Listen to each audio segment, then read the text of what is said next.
time check ate, it's already 9:20 na. At ngayon pa lang ako magpupunta ng gym. Pagawa ko ng nails mamaya. Outfit check. Malapit na ako ate.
So guys, nandito tayo sa loob ng sauna ngayon. Magko-contrast makeup isa na ako. Kaso, sabi ko nga sa inyo, maximize ko lang yung hinahati-hati ko lang yung oras ko ate.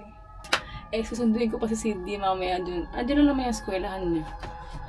Pero, magda 10:30 na kasi. So, 11 ang uwi nila. Mga 15 minutes na siguro ako magsasauna ate. Tapos, mag-shower na ako.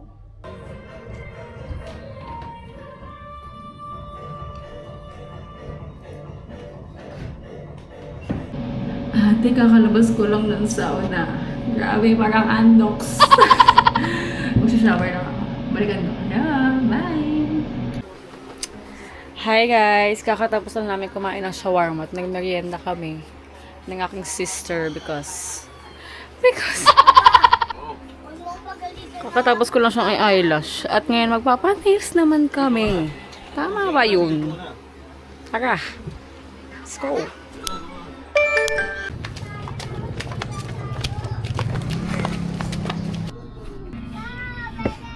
So, kakauwi ko lang ate at this is my nails.